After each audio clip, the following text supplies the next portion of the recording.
Bonjour Delphine. Bonjour Nathalie. Alors Delphine, je veux vraiment que cette rencontre soit toi et moi.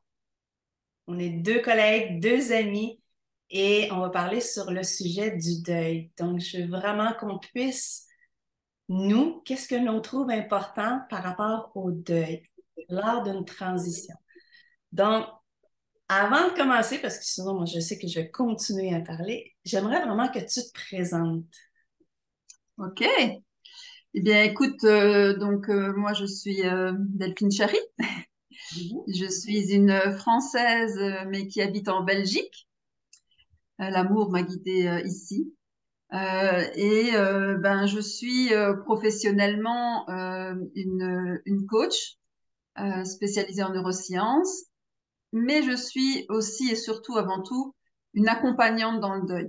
Voilà, ma spécialité, c'est vraiment d'accompagner les gens dans le deuil.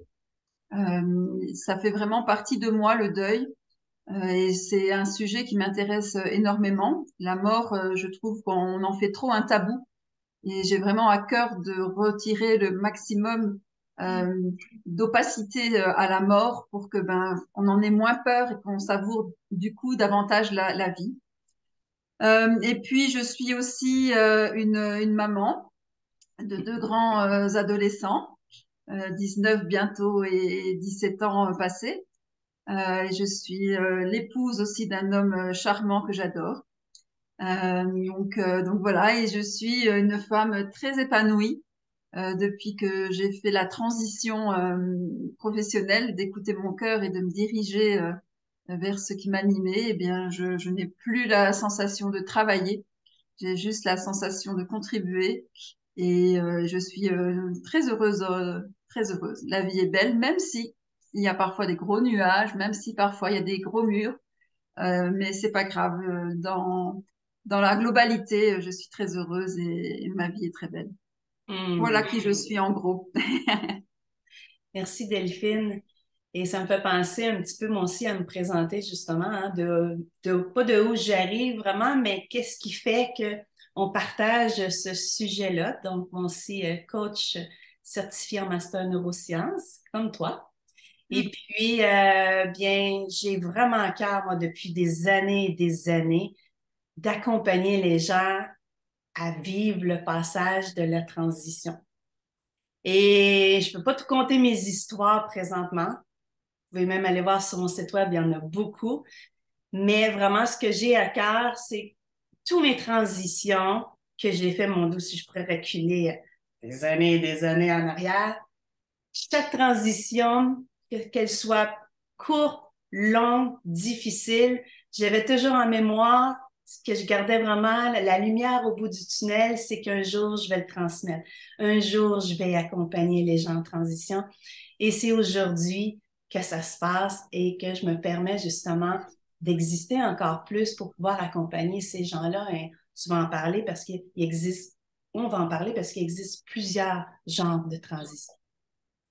Et dans mon propre cheminement, le point très, très, très important là, lorsqu'on est en transition, et c'est le pourquoi que je t'avais invité à écrire un article dans le magazine sur le thème des transitions. Pour moi, un des points les plus importants, parce qu'il y en a d'autres, mais surtout lui, parce qu'on ne peut pas le nier, c'est le deuil. Tout à Le deuil. fait. Et j'en ai des frissons. Alors, si la première question que j'ai envie de te poser, parce que je sais que tantôt, quand je vais ouvrir la porte, que tu parles de ton sujet, justement sur le deuil, je crois que j'aurai plus de questions à te poser. Mais ma première question, qu'est-ce qui a fait que toi, Delphine, te dit oui pour écrire un article justement sur le sujet de la transition pour le deuil? Alors, pourquoi cet article? Eh bien, tout d'abord parce que c'est mon ami, c'est toi, qui me l'a proposé. Et puis parce que j'avais à cœur de participer à à ce beau projet. Je trouvais que c'était vraiment une belle, un beau support, le magazine, pour pouvoir parler de la transition, qui est un sujet qui concerne beaucoup de monde, hein, voire tout le monde en fait. Hein. On est tous dans notre vie, on ne fait que des transitions tout au long de notre vie. Et donc c'était vraiment un beau projet. Et puis je savais que s'il était mené par toi, ça allait donner quelque chose de joli, de beau. de profond. Donc, je ne pouvais pas ne pas participer à ce projet-là. Et effectivement, le deuil, ben oui, c'est le grand sujet qui amène à la transition. C'est la grande processus, pardon, le grand processus qui amène à la transition. Donc oui, c'est avec grand plaisir que j'ai participé à ce magazine sur la transition. Merci. Et c'est vrai que ça a été un grand oui. Et tous ceux qui ont présentement le magazine, ou si vous ne l'avez pas encore, je vais mettre le lien. Mais ça a été incroyable lorsque j'ai rencontré tous les auteurs, ce oui puissant-là de partager. Et ça, pour moi, je suis très sensible parce que c'est pas juste pour moi, c'est pas juste pour nous, mais c'est pour nous tous, tu sais, pour Mhm. accompagner les gens. Alors, voilà, j'ouvre la porte. Dis-moi, explique-nous un peu, qu'est-ce qu'est le deuil? Ouais. Et ce qui a fait aussi que j'ai participé à ce magazine-là, c'était justement parce que je trouve que le deuil n'est pas assez connu. Tu vois, pour moi, ça devrait faire partie à l'école d'une discipline. En tout cas, il devrait y avoir dans une matière à un moment donné où on parle du deuil.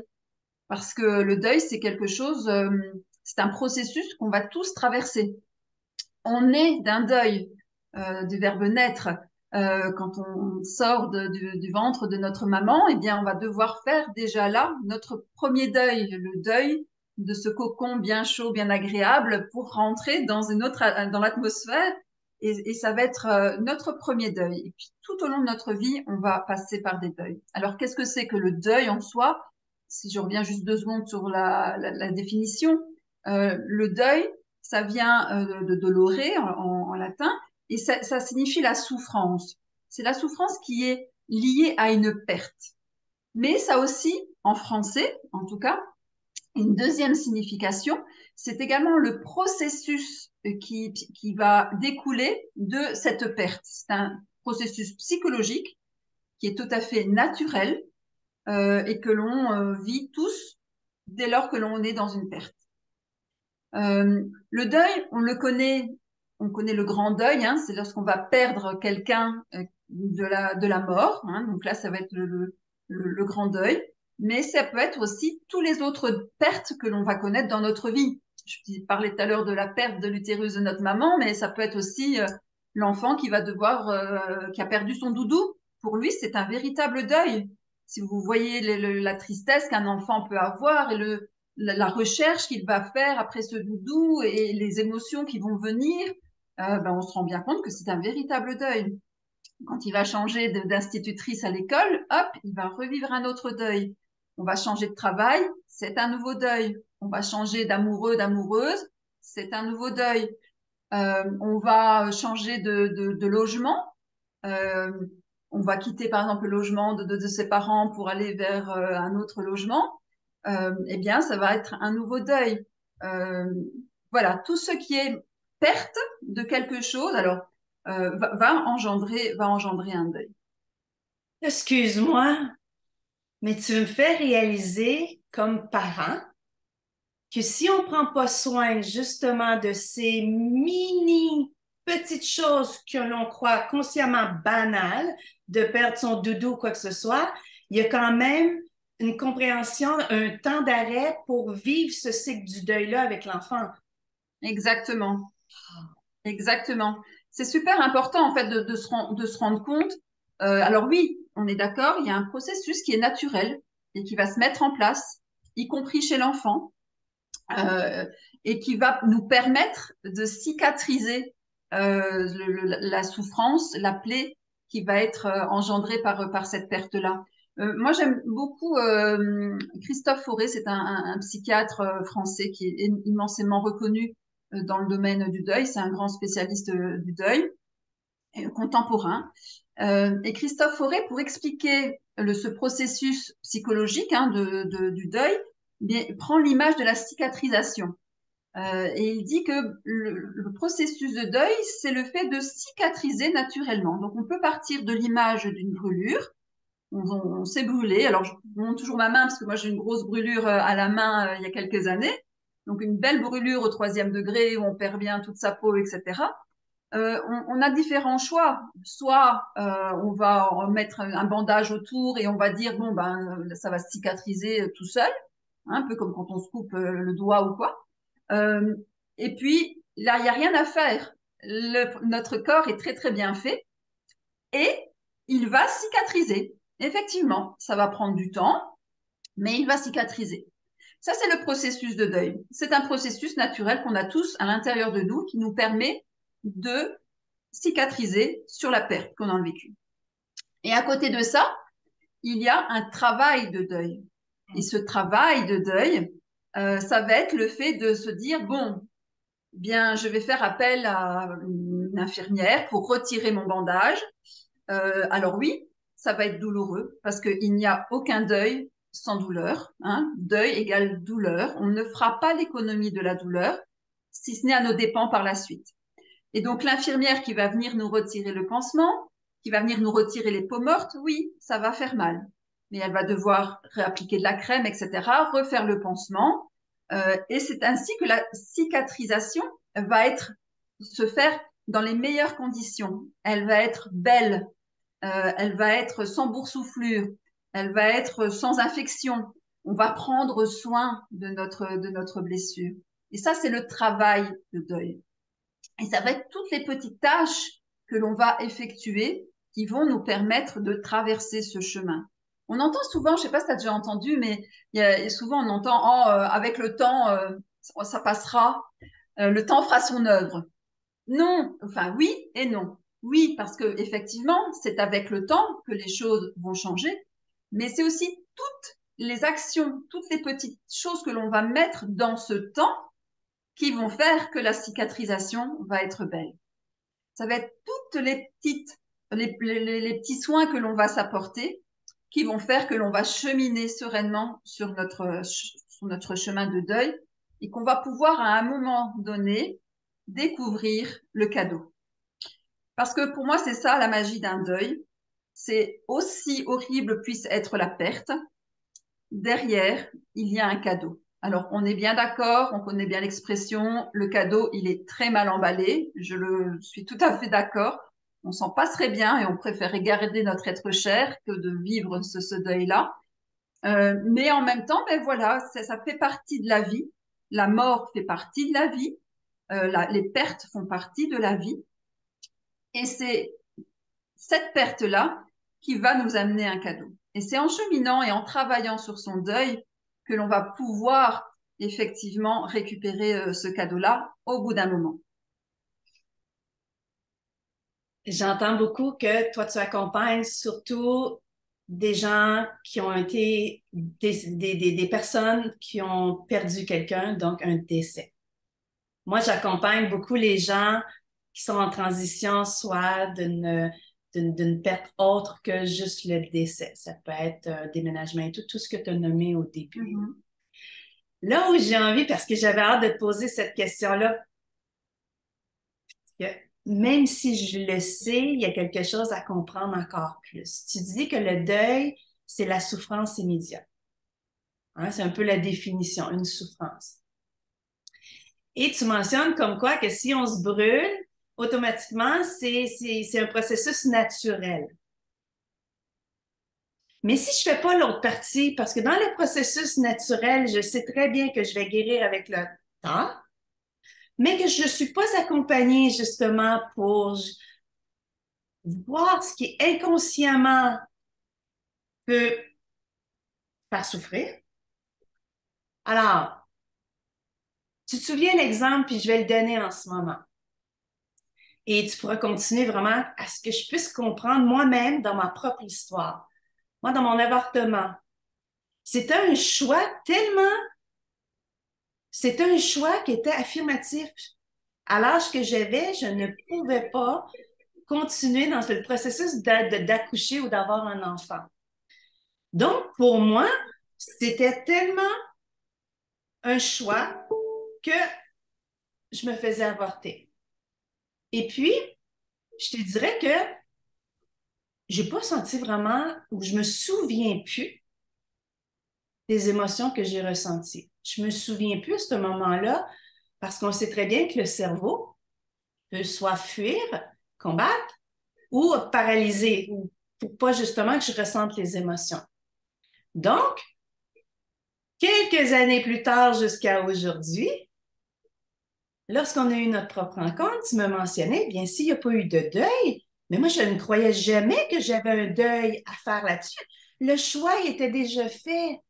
Mais en arrière, il y a quelque chose. Donc, j'ai comme ce que tu es en train d'expliquer, accueilli que le processus naturel se fasse, mais que l'autre, j'en ai pas pris soin parce que c'est un choix affirmatif.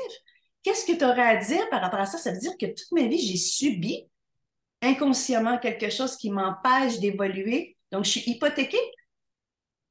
Alors, dans le cas d'un avortement, c'est quelque chose qui m'a beaucoup touchée. C'est que on se rend compte que la perte, effectivement, parfois, on n'a pas le choix. Hein, quand on est face à un décès, on n'a pas le choix. Et parfois, on peut faire nous-mêmes le choix de la perte. Ce qui fait que l'on va être en deuil, c'est lorsqu'il y a un lien d'attachement avec l'objet de notre perte. On peut très bien quitter un appartement qu'on n'aimait pas du tout, qui ne nous intéressait pas, et on est très content de le partir. On n'avait pas de lien avec cet appartement-là. On ne va pas être en deuil de cet appartement. Par contre, dès lors qu'il y a un lien avec l'objet ou le sujet de notre perte, c'est là qu'il va y avoir un deuil. Alors oui, il y a beaucoup de femmes qui vont avorter et qui vont pas forcément subir de deuil parce qu'elles n'auront pas dans leur esprit créé de lien avec leur fœtus, leur embryon, pardon, leur embryon. Elles n'auront pas encore créé ce lien-là. Et donc, pour beaucoup, il n'y a pas forcément de deuil. Mais pour une plus grande majorité, eh bien, beaucoup de femmes vont commencer à créer ce lien-là, parfois même avant même de savoir qu'on est enceinte. Et puis, ben, parfois, dès qu'on sait qu'on est enceinte, ça va être un petit peu instinctif pour beaucoup, pas tout le monde, hein, mais en tout cas pour beaucoup. On ne va pas pouvoir s'empêcher d'avoir des images, de se dire, oh, comment est-ce que serait cet enfant? Euh, et on commence déjà à avoir de l'amour pour cet enfant hypothétique. Donc, on met déjà en place un lien. Et même si on fait le choix, qui est tout à fait respectable, ben, de ne pas mettre au monde cet enfant-là, il n'y a pas à juger ce choix-là, c'est un droit de la femme, eh bien, ça n'empêche pas qu'il y a eu un lien avec cet enfant en devenir. Et donc, dès lors qu'il y a un lien, il y a un deuil. Et de vouloir étouffer ça, eh bien, ça peut fonctionner longtemps, hein. Ça peut fonctionner longtemps, mais à un moment donné, dans notre vie, ça va nous rattraper et ça va faire toc toc. Il y a quelqu'un là, on n'a pas pris soin de moi. Ok, t'as mis le bandage, mais regarde maintenant, j'ai des gros plis. Et regarde, j'ai mon tendon qui est abîmé, je n'arrive plus à plier mon pouce. Oui, à un moment donné, à un moment ou un autre, on va payer le prix de ne pas avoir pris soin de notre blessure. J'adore. Et là, je vais faire un pont avec, quand tu parles de lien, est-ce que tu crois qu'il y a aussi un deuil à faire sur un projet ou un Mhm. rêve que non, Oui. qu'on a mis sur l'étagère ou par procrastination ou autre, on l'a mis de côté ou même que ce soit un rêve qu'on a autant désiré, c'est un lien. Mais si on ne complète pas, si on ne fait pas le deuil de ce projet ou de ce rêve, et encore là, il y a une souffrance. Exactement. Là aussi, il y a un deuil. Dès lors que l'on va être dans ce lien avec notre rêve, ça veut dire quoi être en lien? Ça veut dire ressentir des choses, ça veut dire avoir des émotions pour ce projet-là, pour ce rêve. Combien de, même les employés qui vont travailler dans une société, etc., vont travailler longtemps sur un projet, et puis du jour au lendemain, on va leur dire, bah non, finalement, ce projet-là ne va pas voir le jour pour X ou Y raison. Mais ces gens-là, ils ont passé du temps, de l'énergie, ils ont eu des émotions sur ce projet-là, sur ce rêve, etc. Donc oui, il y a un deuil à réaliser. Il va y avoir différentes tâches, ils vont passer par différentes étapes. Et ça va être important de les connaître. Alors, tout en sachant que pour les étapes, c'est quelque chose qui est un petit peu, ça donne des points de repère, mais ce n'est pas quelque chose de fixe. Il faut savoir que chaque deuil est unique, chaque endeuillé est unique, et on vit tous à notre façon. Mais c'est vrai qu'on a pu repérer quand même des points communs dans le cheminement, mais ça reste quand même quelque chose d'unique. Donc, je ne veux pas que les tâches, etc., soient, pardon, pas les tâches, les étapes soient figées. C'est des choses qu'on va vivre parfois dans un ordre, parfois dans un autre ordre, etc. Mais en tout cas, de vivre ces choses-là, ben c'est important et c'est rassurant. C'est rassurant parce qu'on se dit, je suis pas folle de vivre tout ça, c'est normal, c'est normal. Et c'est tellement important de savoir que ce qu'on vit, on est dans quelque chose de sain et qu'on ça suit juste un processus. Et là, ce que je touche en t'écoutant, c'est que si on complète pas et si on ne regarde pas justement de faire le deuil avec un projet, moi je suis plus dans l'accompagnement de projet rêve, bien, ce que je peux voir, c'est que plus les années avancent, plus on devient comme il y a une résignation par rapport à créer d'autres rêves. Parce que Oui, ça nous ramène vraiment, vu qu'on n'a pas fait le deuil ou complété, c'est comme si plus on vieillit, moins on y croit. ouais, tout à fait. Et puis on devient aigri. On peut avoir on peut être habité par des émotions très désagréables beaucoup, souvent, et ce qu'on peut même parfois ne plus rien ressentir. Hein. On peut figer nos émotions. Donc, on va rentrer dans des processus là qui sont vraiment pas très cool. Hein. Et ce qu'il faut savoir aussi, c'est que je t'entends dire l'expression faire son deuil, c'est quelque chose qui à chaque fois me touche à l'oreille parce que faire son deuil, le mot faire, ça signifierait qu'il y a un début et une fin. Tu vois? Alors, autant oui, dans beaucoup de pertes, on peut avoir un début et une fin, mais en même temps, moi, j'ai pas envie qu'il y ait une fin. Parce que une des tâches de deuil, c'est de créer un lien avec le sujet de notre perte et d'avoir un lien qui va être un lien sain avec la perte. Et si on fait notre deuil et qu'on considère que le mot faire, c'est un début et une fin, eh ben, c'est un peu pas cool, quoi. C'est compliqué parce que le deuil, c'est tout sauf l'oubli. Le deuil, c'est vraiment ne pas oublier la personne qui vient de mourir. Souvent, j'entends les gens qui disent, moi, c'est hors de question, je ne ferai pas mon deuil, je ne veux pas l'oublier, elle restera toujours là. Ah ben oui, alors on est d'accord, parce que traverser son deuil, faire son travail de deuil, c'est tout sauf oublier la personne. Si on reprend le deuil d'un rêve, le deuil d'un projet, etc., c'est pas faire comme si c'était rien passé.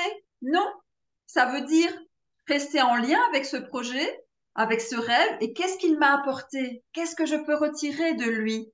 Qu'est-ce que j'ai appris qui va faire que finalement, même si lui, il a abandonné, mais je reste quand même en lien avec lui parce que les apprentissages que j'aurais eus, eh bien, vont continuer. Tu vois? Et ça, c'est super important. Et c'est de Hmm. pas faire comme si ça ne s'était pas passé. Parce que de toute Hmm. façon, le cerveau, il va pas être d'accord et un jour, ça fera cocotte minute. Et tous les comme si qu'on aura enfermés, approfondis, bien, soit ils vont rester à l'intérieur de notre corps et faire pas mal de dégâts, soit à un moment donné, ça va exploser et ça fera des dégâts aussi. Et c'est là qu'on peut dire que ça va avoir une réaction, notre attitude, nos habitudes et notre comportement. Ouais, J'ai une autre exactement. question aussi, que lorsque j'ai lu ton article, puis je dis, ah, ça là, faut que je lui pose. Tu mentionnes qu'on peut pas, on peut, nous pouvons pas être en deuil d'une personne décédée dont nous étions pas proches. Mhm.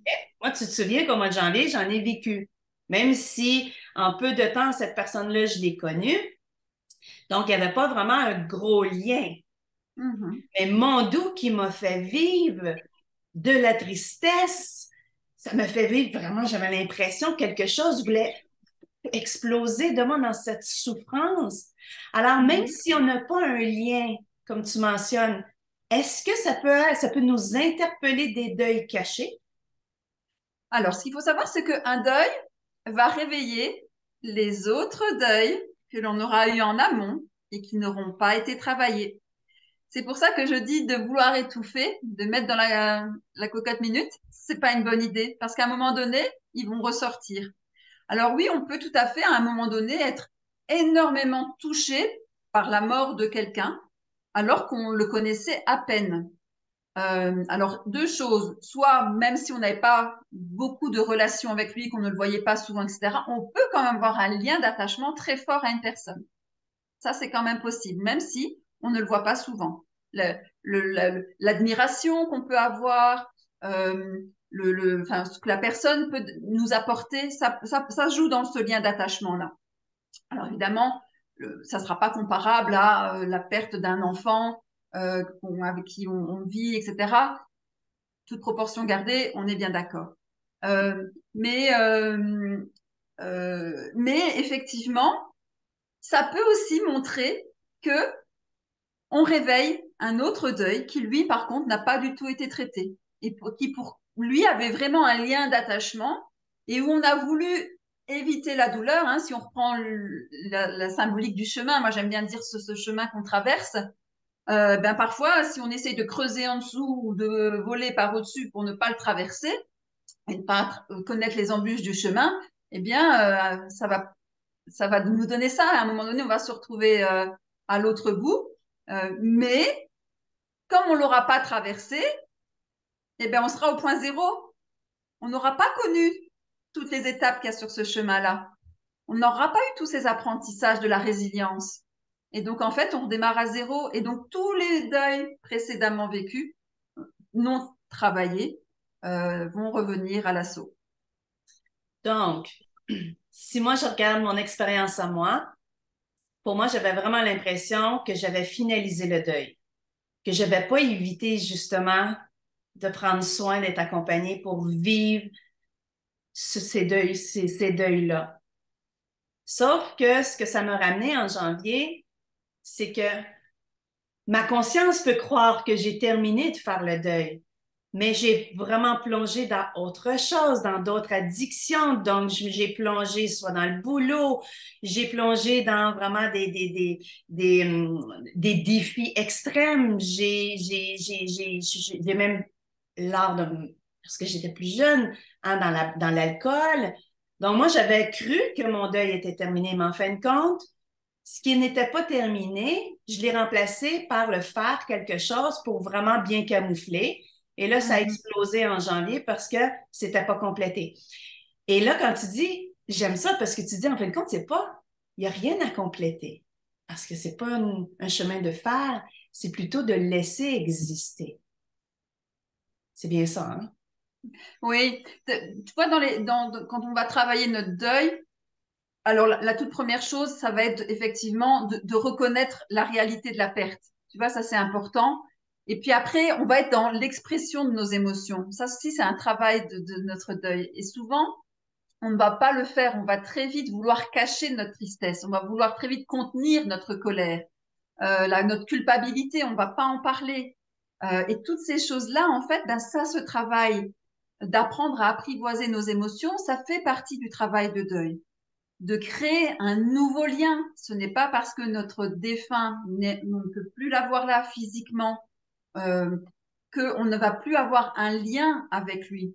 La mort, c'est terrible, elle est très forte, mais malgré toute sa force, elle ne détruira jamais le lien d'amour qu'on avait avec la personne. Et ce lien d'amour-là, on va devoir un petit peu lui donner, le façonner différemment parce qu'il n'y aura plus la présence physique. Et ça aussi, c'est une tâche du deuil. Et puis ensuite, d'arriver à donner du sens, alors non pas forcément en la mort, mais donner du sens à ce que je vis, à mon deuil, à cette perte-là. Qu'est-ce que je fais de ce deuil? Qu'est-ce qu'il m'a appris? Quel est l'héritage que je reçois? Comment je réinvestis ma vie? Et on parlait de transition, mais oui, parce que effectivement, le deuil va nous amener une grosse question sur notre identité. Mais qu'est-ce que je veux, qui je suis? Et pour demain, qu'est-ce que je veux faire de ma vie de demain? Et ça aussi, si on ne se pose pas la question, si on ne le travaille pas, ben, on continue avec un petit peu des œillères et on peut passer à côté du cadeau. Donc, c'est vraiment là que tu écris dans ton article et c'est là qu'on accompagne les gens à se créer une nouvelle identité, Ouais. hein, de En tout cas, prendre se poser la vraiment le question. temps. Mhm. Oui. Donc, Parce qu'une grosse automatiquement, perte, il y a un changement identitaire, quoi. oui, oui. Ou Forcément, parce que la personne que j'étais avec l'objet ou le sujet de mon deuil, comme il n'est plus là, et je ne peux plus être la même. Alors, je ne suis pas obligée de changer du tout au tout, mais en tout cas, je ne serai plus la même. Et c'est l'occasion très souvent de se dire, mais en fait, je suis plus la même, mais qui je suis? Parce que souvent, on n'a pas encore fait cette quête-là de savoir qui on est. Et la Vraiment, connaissance de soi, c'est tellement important. vraiment, vraiment. Et c'est là que ça débute un accompagnement aussi. Ouais, tout à fait.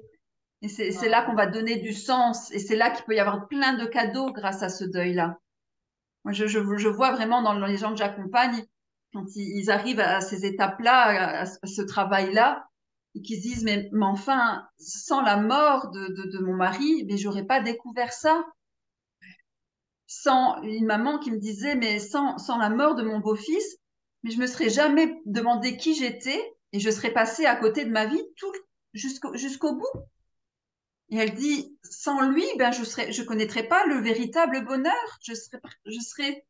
Voilà, je vivrais, mais ce que je connais maintenant, je le connaîtrais pas. Puis dis-moi, Delphine, qu'est-ce qui fait que de vivre un deuil, qu'il y a des gens qui sont encore, comment je pourrais dire ça?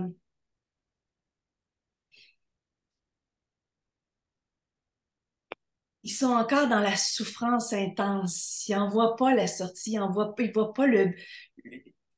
comment ça peut arriver de ne plus souffrir comme ça. Et je peux voir lors de mes accompagnements que les gens restent un peu pris dans cette souffrance-là, même s'ils savent qu'ils doivent s'en sortir. Donc, Ouais. est-ce qu'il y a Ce des qu'il faut, questions? Oui, ouais, ce qu'il faut pas oublier, c'est que le deuil, avant tout, hein, surtout dans les premiers temps, le deuil, c'est surtout une souffrance physique. Et ça, on l'oublie. On pense que c'est souvent une souffrance psychologique, une souffrance du cœur. Mais c'est d'abord et avant tout le corps. Parce qu'il faut pas oublier que quand on va être face à la perte, notre organisme, notre cerveau va, face au stress qui est la perte, déclencher plein d'hormones qui ne sont pas forcément agréables pour nous. Hein, ces fameuses hormones du stress que sont l'adrénaline, que sont le cortisol, à dose normale, c'est très bien, ils nous font vivre, on en a besoin, c'est ce qui nous permet de lutter. Mais quand c'est chronique et que tous les matins on se réveille et qu'on se rend compte tous les matins, mince, je suis seule dans mon lit, mon conjoint est mort, eh bien tous les matins, hop, je reprends une bonne dose de ces mauvaises hormones et on tombe dans un stress un peu chronique. Et ces effets de ces hormones-là, eh bien, ça va nous amener à un corps qui va être épuisé, un corps qui va être plus sensible avec un système immunitaire qui va être affaibli. On va avoir une capacité de cognition, on va avoir nos capacités mentales, elles vont être amoindries, notre capacité d'apprentissage, de concentration, ça va être très très compliqué.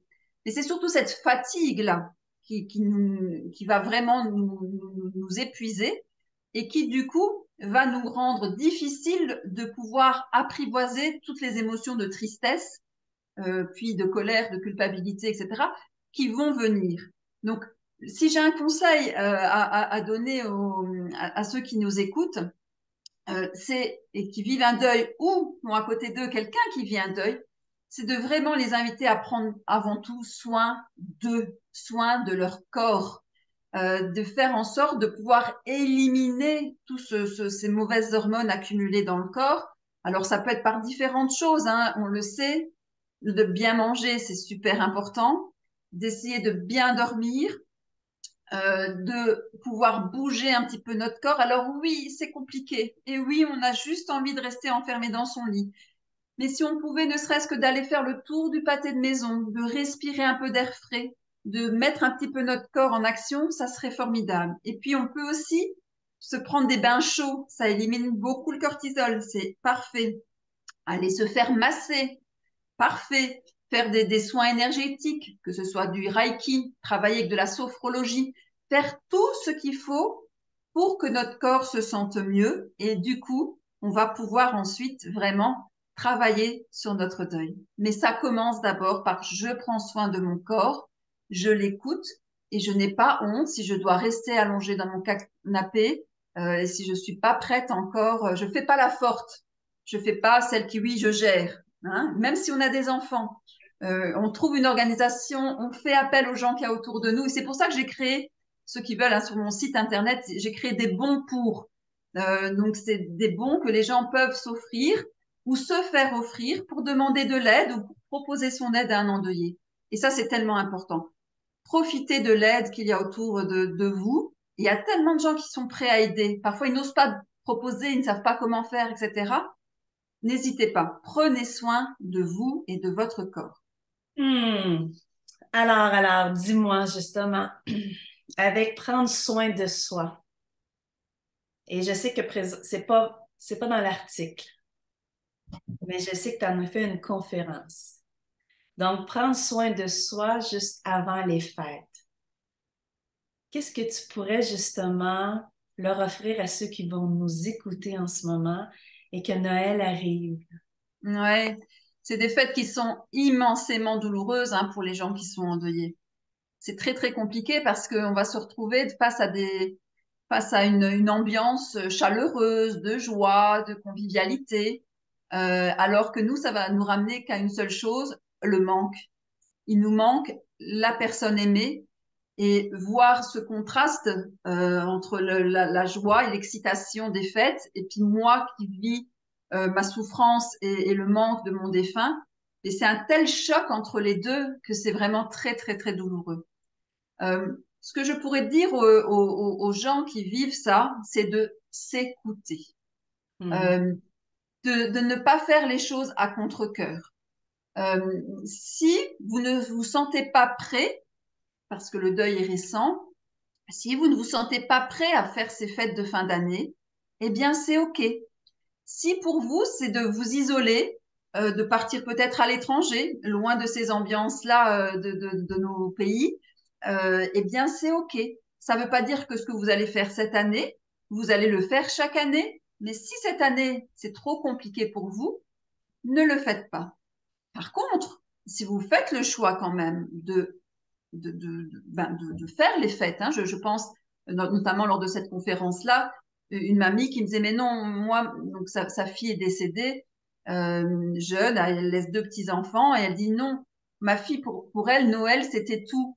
Elle adorait cette fête-là, et j'ai à cœur de l'honorer en continuant les gestes qu'elle faisait, en faisant les décorations, etc., et de partager ça avec mes petits-enfants. Donc pour elle, c'est OK. Dans ce cas-là, le conseil que je peux lui donner, c'est évidemment que c'est très bien de respecter et d'honorer, mais honorez-vous vous aussi. C'est-à-dire que quand dans la soirée, si, c'est pas une obligation, mais si les émotions viennent, si les émotions sont fortes, eh bien laissez-les venir et ne les étouffez pas.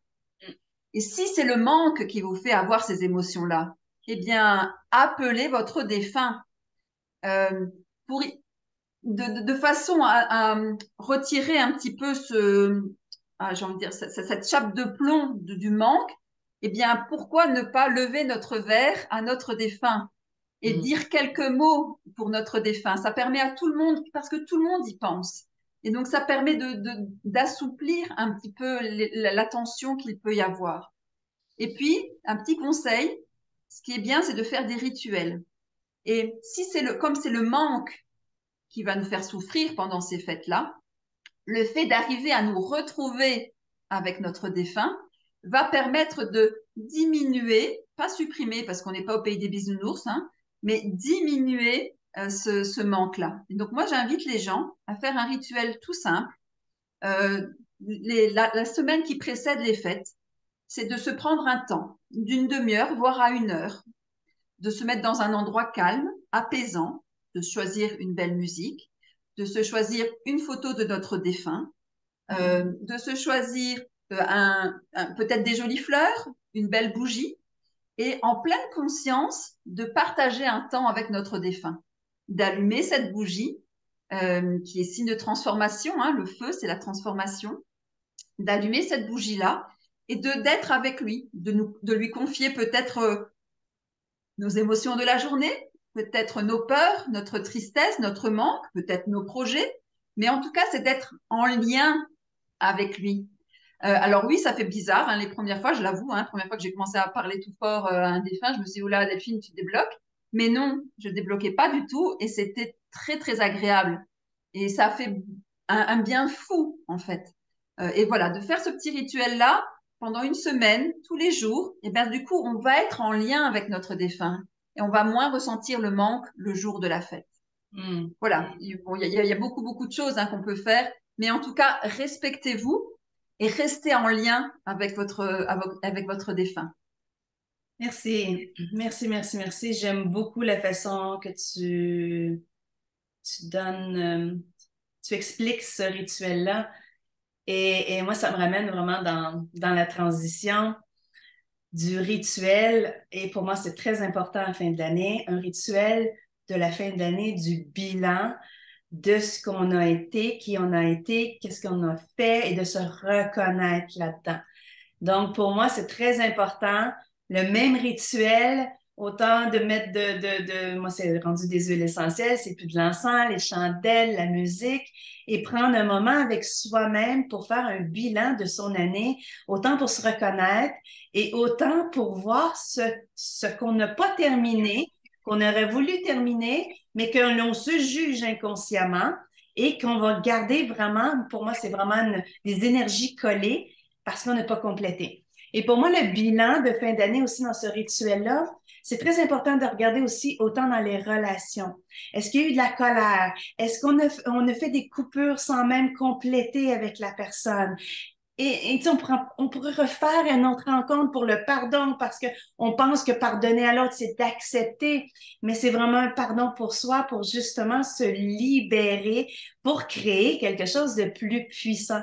Donc, moi, le rituel, je l'amène aussi pour les gens dans le temps des fêtes. Moi, j'aime beaucoup entre le temps des fêtes et le jour de l'an de compléter mon année, de regarder là où je dois finir, là où je dois vivre des deuils aussi, parce que, comme tu as mentionné depuis le début, c'est tous des petits grains de sable qui sont non complétés, non explorés, et ça fait à un moment donné une grosse montagne, puis ça réagit un jour ou l'autre.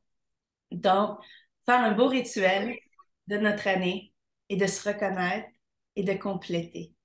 Et comme ça, Oui, on peut débuter une nouvelle année. On dit, ben, c'est pas juste en janvier qu'on peut débuter une nouvelle année. On peut toujours débuter, créer ce que l'on a, ce que l'on a envie. Donc, voilà, voilà. C'est tout à merveilleux, fait, merveilleux. tout à fait. Les rituels, nous sommes des êtres hein, de rituels. Hein. Toute notre journée est remplie de rituels. Donc, c'est quelque chose, un grand réconfort et ça fait beaucoup de bien, ces rituels-là. Oui, et ce que tu dis justement quand on dit que ça fait beaucoup de bien, ces rituels-là, c'est que au lieu de vivre dans le stress de la cortisol et ce qui use nos organes, d'être dans des rituels qui peuvent nous amener justement à libérer, hein, libérer justement ce stress-là ou ce qui n'est pas complété, et d'amener de la gratitude, bien justement, ça amène le plaisir, hein, on parle de la Exactement, dopamine et de la sérotonine, donc ça amène exactement. vraiment cette joie et ce plaisir-là, juste de faire ce rituel-là pour ouvrir à autre chose, donc quel cadeau. Oui, tout à fait, tout à fait. On remplace les mauvaises par les mauvaises hormones par les bonnes hormones. Yes. Alors, dis-moi, Delphine, merci, merci. Est-ce que, avant que je te remercie une troisième fois, tu voudrais rajouter autre chose? Écoute, moi, j'invite vraiment tous les gens qui vivent un deuil à prendre le temps de cheminer sur leur chemin de deuil, de ne pas vouloir faire l'économie de la douleur. Ça ne va pas servir à beaucoup. Euh, et puis, ben, de prendre soin d'eux, de vraiment ne pas vouloir aller au-delà de leur capacité et de prendre du temps pour cheminer et éventuellement de se faire accompagner.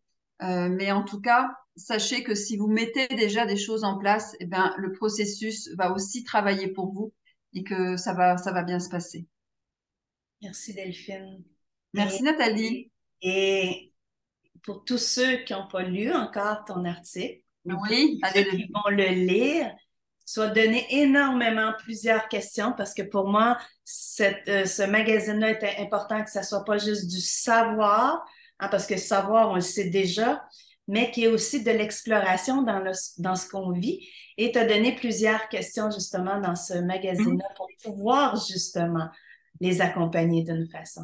Tout à fait, tout à fait. Merci, merci, merci Et beaucoup à toi, et bonne joyeuse fête transition à à tout vous le monde. tous.